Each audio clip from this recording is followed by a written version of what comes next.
Hello and welcome to my channel. Today I'm going to do the pumpkin spice latte by the scrub from Shea. I truly love how it turns out, so I hope you will like it too. If you're curious to see how I made this, keep watching until the end. Before we start making this scrub, let's take a look at the ingredients. I am on the NCI Decoder website, and here is the list of ingredients for the pumpkin latte by the scrub. Let's check them out and see what we have and what we don't have. To formulate this scrub, I've made an Excel sheet with 4 main columns. One for the oil phase, one for the water phase, one for the cool down phase, and the last one is for the ingredients that I don't have.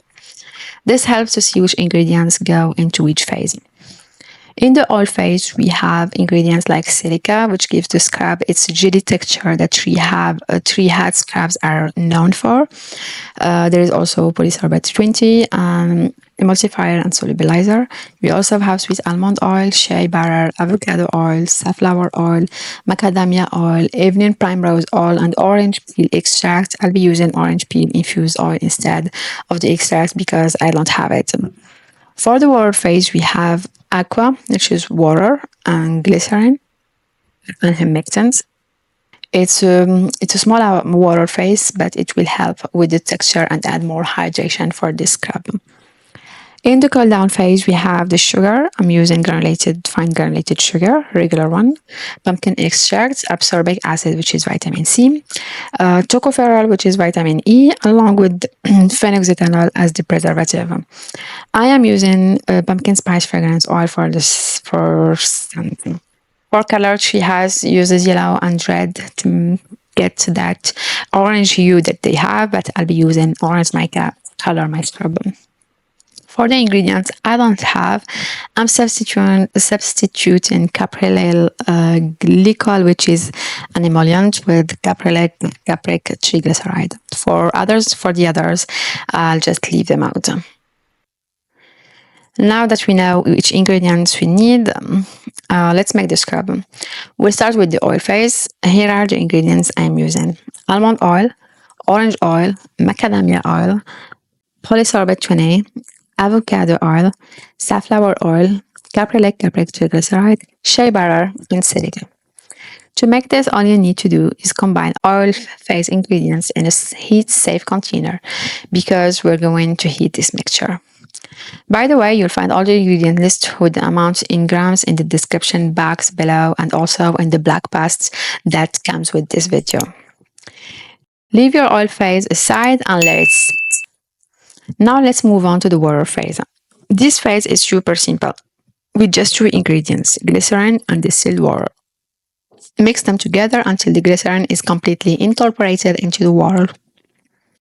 Before heating our phases, I'm going to weigh the water phase and know the weight so I can replace any evaporated water caused by heating.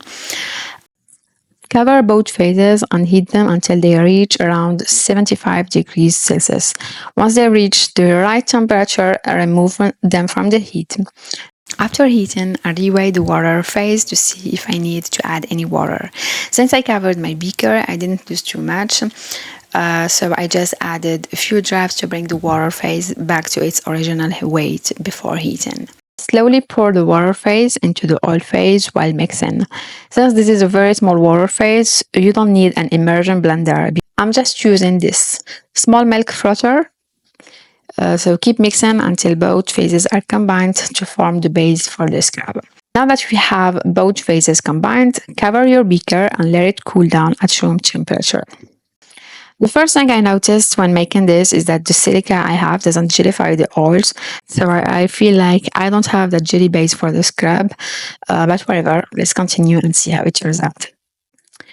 Let's move on to the cool down phase.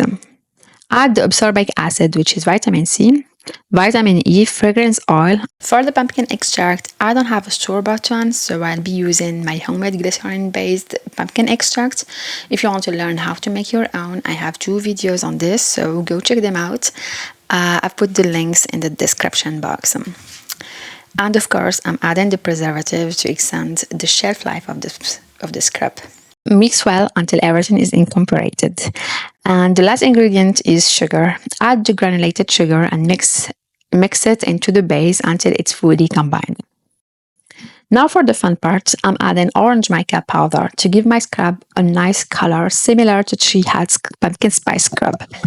We're almost done. Now we just need to check the pH of our scrub. The pH was 4.5, which is great. You should always check the pH of your products to make sure they're safe to use. The pH should be between 4.5 and 5.5, which is the natural pH of the skin. Give everything a good last stir and let it sit overnight. There is how it looks the day after. There is a bit of separation, which is normal. Just give it a mix with your spatula and it will be perfect. And there you have it. We've just made our own dupe of Tree Hat's pumpkin spice body scrub. The only thing I feel like I'm missing is the silica that gives it that signature gel-like texture. But overall, I'm happy with it. I'm happy with the results. Let me know what you think about it in the comment section below. I hope you enjoyed this video. The smell is absolutely there. The texture is beautiful and the color is in point. If you like this video, please give it a thumbs up and share it with your friends and family. Don't forget to subscribe to my channel for more handmade cosmetics recipes and natural skincare tips. Until next time, bye.